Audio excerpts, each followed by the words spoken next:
The federal ఆంధ్రప్రదేశ్కి స్వాగతం. ఆంధ్రప్రదేశ్లో ప్రశ్న రావణ్ పైన కూటమి ప్రభుత్వం బనాయించినటువంటి ఉపా చట్టాన్ని ఉపసంహరించుకోవాలి అన్న డిమాండ్ అయితే భారీగా వినిపిస్తోంది. దీనిపైన విపక్షాలు, ప్రతిపక్షాలు, వామపక్షాలు, ప్రజాస్వామ్యవాదులు, మానవతావాదులు, పౌర హక్కు సంఘాల నాయకులు, మేధావులు ఇలా అనేక వర్గాలకు, అనేక రకాలకు చెందినటువంటి వ్యక్తులు, నాయకులు, పార్టీలు శుక్రవారం నాడు విజయవాడలో ఒక రౌండ్ టేబుల్ సమావేశాన్ని ఏర్పాటు చేశారు. ఈ సమావేశంలో కూటమి ప్రభుత్వం ప్రశ్న రావణ్ పైన అనుసరించినటువంటి విధానం మీద తీవ్రంగా ఖండించారు. ఉపా చట్టం అన్న దానిని ప్రశ్న రావణ్పై ప్రయోగించడం పైన, కేసులు బనాయించడం పైన వాళ్ళు ముక్త కంఠంతో వ్యతిరేకించారు. ప్రభుత్వం అన్యాయంగా, అక్రమంగా ఉపా చట్టాన్ని బలవంతంగా బనాయిస్తోంది, దీనిని దుర్వినియోగం చేస్తుంది కూటమి ప్రభుత్వం అని బలమైన వాయిస్ని వినిపించే ప్రయత్నం చేశారు. ముక్త కంఠంతో దీనిని తీవ్రంగా ఖండించారు. ఎట్టి పరిస్థితుల్లో కూటమి ప్రభుత్వం దీనిని ఉపసంహరించుకోవాలి అన్న డిమాండ్ చేశారు. ఆ మేరకు వాళ్ళు ఏకగ్రీవంగా తీర్మానం చేశారు.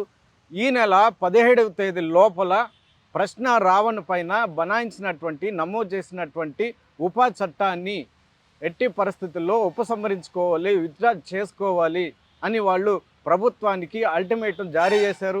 ఈ సమావేశంలో మాజీ ఐపీఎస్ అధికారులు కూడా పాల్గొన్నారు. మాజీ ఐపీఎస్ అధికారి ఏబి వెంకటేశ్వరరావు గారు పాల్గొన్నారు. మరో ఐపీఎస్ అధికారి పివి సునీల్ కుమార్ గారు పాల్గొన్నారు. చట్టం బాగా తెలిసినటువంటి వ్యక్తులుగా వాళ్ళు దీన్ని ఎలా ఉపయోగించాలి అన్న దానిపైన వాళ్ళు వివరించారు. ఎందుకు ఇది దుర్వినియోగం అవుతుంది, రావణ్పై పెట్టినటువంటి కేసులేంటి అని వాళ్ళు చదివి వినిపించారు. రావణ్ పైన నమోదు చేసినటువంటి రిమాండ్ రిపోర్ట్లో ఉన్నటువంటి అంశాలను కూడా వాళ్ళు ఇక్కడ ప్రస్తావించారు. రావణ్ ఏదైతే కూటమి ప్రభుత్వం రావణ్ పైన అభియోగం మోపిందో, విమర్శలు చేస్తూ వస్తుందో, దానికి సంబంధించినటువంటి రిమాండ్ రిపోర్ట్లోని అంశాలను కూడా వాళ్ళు ప్రస్తావించారు, చదివి వినిపించారు. ఆ రావణ్ చెప్పినటువంటి వీడియోని పూర్తిగా కాకుండా అక్కడక్కడ ముక్కలు ముక్కలుగా కట్ చేసి, అతికించి, ఫ్యాబ్రికేటెడ్ చేసి దీనిని అడ్డం పెట్టుకుని ఈ ఉపా చట్టాన్ని నమోదు చేసింది అని వాళ్ళు బలంగా వాయిస్ వినిపించే ప్రయత్నం చేశారు. మొత్తం మీద ప్రశ్న రావణ్ మీద నమోదు చేసినటువంటి ఉపా చట్టాన్ని ఎట్టి పరిస్థితుల్లో ఉపసంహరించుకోవాలి అని 17వ తారీఖు లోపల ప్రభుత్వం ఉపసంహరించుకోవాలి అని విపక్షాలు, పెద్దలు, మేధావులు వీళ్ళంతా కూడా అల్టిమేటం జారీ చేశారు. అయితే ఇక్కడ కీలకమైనటువంటి అంశం, ప్రశ్న ఏంటంటే, కూటమి ప్రభుత్వ పెద్దలు ప్రశ్న రావణ్ పైన నమోదు చేసినటువంటి ఉపా చట్టాన్ని ఉపసంహరించుకుంటుందా అన్నది ఇక్కడ కీలకమైనటువంటి అంశం, చర్చనీయాంశం కూడా మారింది. కావాలనే రావణ్ని ఇరికించడానికి ఈ ప్రయత్నం చేసింది అన్న విమర్శలు భారీగా ఉన్నాయి. అంటే రావణ్ అరెస్ట్ చేసిన తీరుని, ఆ ఎపిసోడ్ని చూసినటువంటి ఏ వ్యక్తికైనా కూడా ప్రభుత్వం కక్షపూరితంగా వ్యవహరించింది రావణ్ విషయంలో అన్న విషయం కూడా కీలకంగా మారిందన్న చర్చ క్షేత్రస్థాయిలో ప్రతి ఒక్కరిలో వినిపిస్తోంది. మరి ఈ నేపథ్యంలో ప్రభుత్వం, విపక్షాలు డిమాండ్ చేస్తున్నటువంటి నేపథ్యంలో ఈ కేసుని ఉపసంహరించుకుంటుందా అన్నది ఇక్కడ కీలకమైన చర్చగా మారింది. అంటే ఇక్కడ ఈ రావణ్ ఎపిసోడ్లో మొత్తం తెలుగుదేశం పార్టీ, ఆ పార్టీ నాయకులు, అంటే ముఖ్యమంత్రి చంద్రబాబు కానీ, లోకేష్ కానీ వీళ్ళంతా మౌనం వహించడం, తెరపైకి ఉప ముఖ్యమంత్రి పవన్ కళ్యాణ్ తెరపైకి తీసుకురావడము, ఆయన ఆధ్వర్యంలోనే ఈ ఎపిసోడ్ అంతా జరగడము, ఇది కూడా జరిగింది.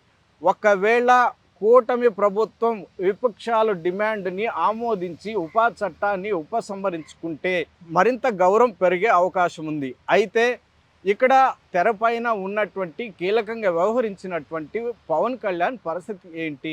కావాలనే చేసినట్టుగా ఆయన చేశారు కదా అన్న విమర్శలు కూడా ఆయనకి చుట్టుముట్టే అవకాశం ఉంది.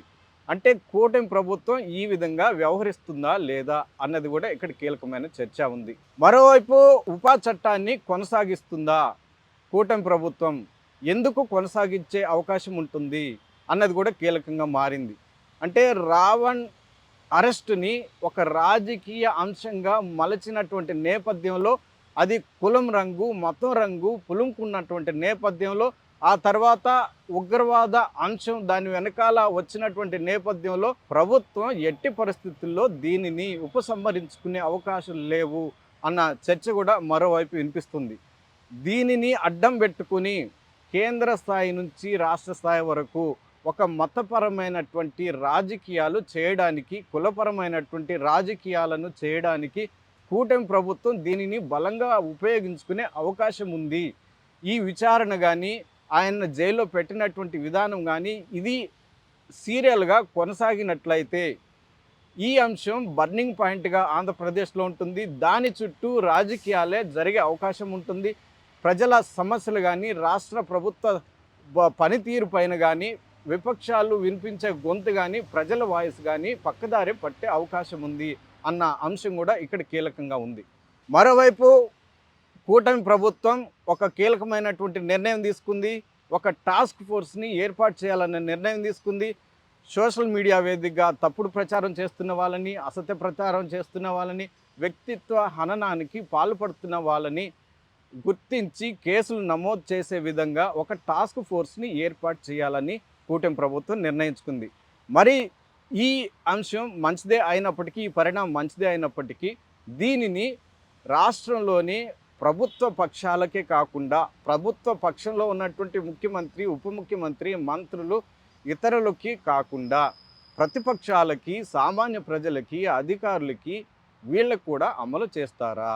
అంటే సామాన్య ప్రజల మీద కానీ, మిగతా వాళ్ళ మీద కానీ వ్యక్తిత్వ హననానికి పాల్పడుతున్నటువంటి వాళ్ళని ఏ మేరకు అరెస్ట్ చేస్తారు, ఏ మేరకు చర్యలు తీసుకుంటారు అన్నది కూడా ఇక్కడ కీలకమైనటువంటి చర్చగా మారింది.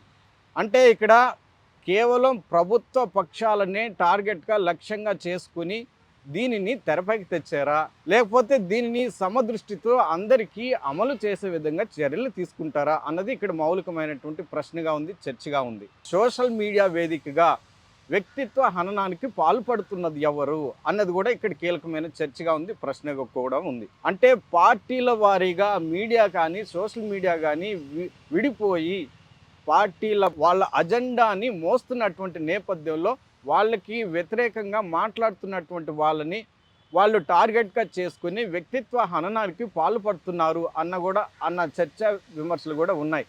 అంటే ఇక్కడ వ్యక్తిత్వ హననానికి పాల్పడుతున్నది మేధావులు పాల్పడుతున్నారా, సామాన్య ప్రజలు పాల్పడుతున్నారా, లేకపోతే ప్రభుత్వాన్ని ప్రశ్నించే వాళ్ళు పాల్పడుతున్నారా, ప్రజాస్వామ్యవాదులు పాల్పడుతున్నారా, ప్రభుత్వ తీరుని అంటే ప్రజలకు వ్యతిరేకంగా అనుసరిస్తున్నటువంటి విధానాలపై ప్రశ్నించే వాళ్ళు అనుసరిస్తున్నారా, ఎవరు వ్యక్తిత్వ హననానికి పాల్పడుతున్నారు అన్నది కూడా ఇక్కడ కీలకమైన అంశం.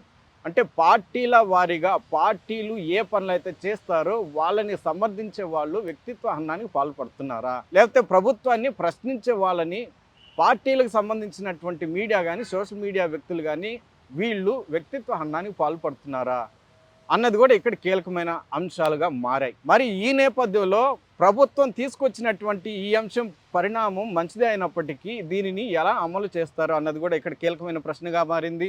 మొత్తం మీద రావణ్ ఎపిసోడ్లో రావణ్ పైన నమోదు అయినటువంటి ఉపా చట్టాన్ని ప్రభుత్వం ఉపసంహరించుకుంటుందా? ఒకవేళ ఉపసంహరించుకునే పక్షంలో అల్టిమేటం జారీ చేసినటువంటి విపక్షాలు కానీ, మేధావులు కానీ, పండితులు కానీ, లేకపోతే మాజీ అధికారులు కానీ, వామపక్షాలు కానీ, మానవతావాదులు కానీ, ప్రజాస్వామ్యవాదులు కానీ కార్యాచరణ ఏ విధంగా ఉండబోతుంది అన్నది కూడా ఇక్కడ కీలకమైనటువంటి అంశంగా మారింది.